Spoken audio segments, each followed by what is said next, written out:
Subscribe करें अपना YouTube channel gen medicine points को और बेल आइकन दबाएं लेटेस्ट नोटिफिकेशन पाने के लिए।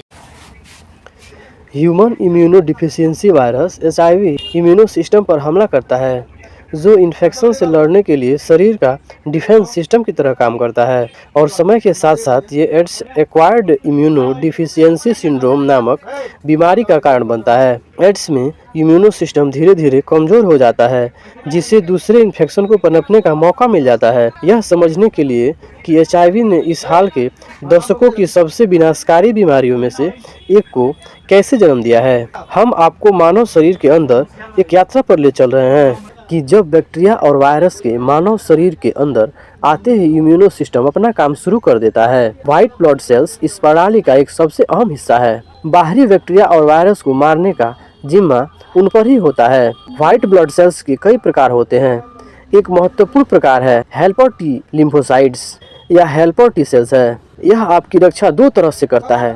पहला, जब बाहरी बैक्टीरिया या वायरस शरीर में आता है तो यह सेल्स साइटोकिन नामक रसायन उत्पन्न करते हैं और दूसरे व्हाइट ब्लड सेल्स को इन्फेक्शन की जगह पर आने का संदेश भेजते हैं, और इसे हमलावर बैक्टीरिया या वायरस से लड़ने के लिए व्हाइट ब्लड सेल्स की एक सेना तैयार हो जाती है। दूसरा, यह हेल्प टी सेल ऐसे केमिकल बनाते हैं जो कि व्हाइट ब्लड सेल्स को अपनी कॉपी बनाने का संदेश देते हैं। नए व्हाइट ब्लड सेल्स एक प्रोटीन भी बनाते हैं जिसे एंटीबॉडी कहा जाता है। एंटीबॉडी पूरे शरीर में फैल जाती है और हमलावर बैक्टीरिया या वायरस को ढूंढकर उस पर चिपक जाती है। यह इम्यूनो सिस्टम के लिए एक निशानी बन जाता है कि किन किन सेल्स को मारना है। तो यह है वह प्रभावी तरीका जो कि इम्यूनो सिस्टम हमें इन्फेक्शन से बचाने के लिए इस्तेमाल करता है। अब जब एचआईवी शरीर में प्रवेश करता है तो ब्लड और दूसरे फ्लड्स पूरे शरीर में ले जाते हैं। एचआईवी लक्ष्य होते हैं हेल्पर टी सेल्स की, जिनकी अभी हम बात कर रहे थे। एचआईवी हेल्पर टी सेल्स पर हमला करता है और अंदर चला जाता है। टी सेल्स के अंदर जाने के बाद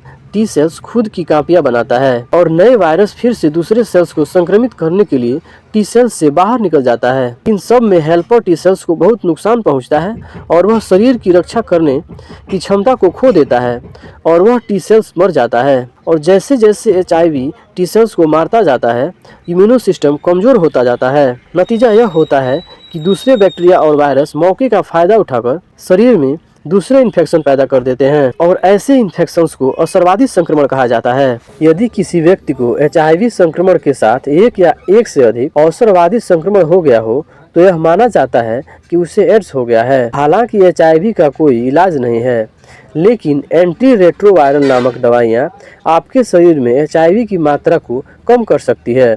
इससे आपकी प्रतिरक्षा प्रणाली को संक्रमण से लड़ने में मदद मिलती है। तो ये संपूर्ण जानकारी थी एचआईवी यानी एड्स के बारे में। और अगर हमारे चैनल पर नए हैं तो चैनल को सब्सक्राइब करना नहीं भूलें और ऐसे ही नए नए वीडियो को डेली देखने के लिए हमारे चैनल से जुड़े रहें। मिलते हैं अगली वीडियो में एक नए टॉपिक के साथ। तब तक के लिए जय हिंद, वंदे मातरम।